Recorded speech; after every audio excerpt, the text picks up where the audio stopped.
Obsessive compulsive disorder. An individual with obsessive compulsive disorder often has repeated and undesired thoughts, ideas, and feelings which manifest into obsessions. This is then accompanied by compulsions which cause the person to perform an unwanted task, which then relieves them of the unwanted thoughts and feelings. Some symptoms of obsessive compulsive disorder are unwanted and repeated thoughts, feelings, and ideas. These include, did I lock the car? People often associate these thoughts with thoughts of harm. For example, the car is not locked, someone will steal the car. These thoughts can also be unrealistic, such as someone stealing your car and killing a family member. People with OCD repeatedly think these thoughts, which then turn into a behavior such as clicking the lock button on your car 7 times, then checking 5 times after. These behaviors then turn into compulsions, and the only way a person feels they can get rid of these unwanted thoughts is to perform the compulsion, such as repeatedly thinking, is the car door locked, and then pressing the locked button 7 times and checking another 5 times in order to rid their thoughts and anxiety. OCD has a tremendous impact on someone's life.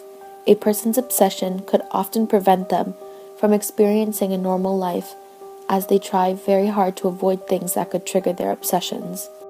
This leaves a person feeling anxious because they fear that at any moment something could trigger an obsession. Many people also live with their OCD in secret. They often feel as though they are crazy or not normal. Also, many people perform their compulsions in secret almost as a routine or ritual.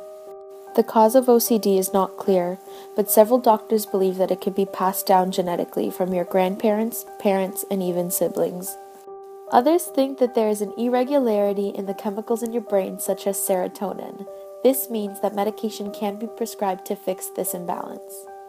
There is no cure to OCD, however, there are some ways to keep it under control. Prescriptions such as antidepressants can be prescribed. However, there are other more effective treatments such as cognitive behavioral therapy, which includes exposure and response prevention along with behavioral therapy. Behavioral therapy is a way to help control one's OCD.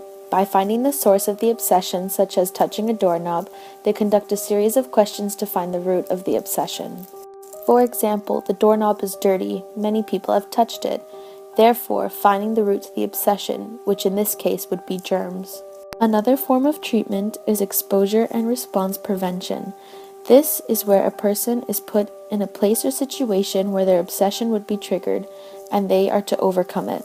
This typically starts off slow, such as thinking of touching the doorknob, almost touching the doorknob, placing a finger on the doorknob, and then placing your entire hand on the doorknob. The stigma around OCD has not yet been depleted.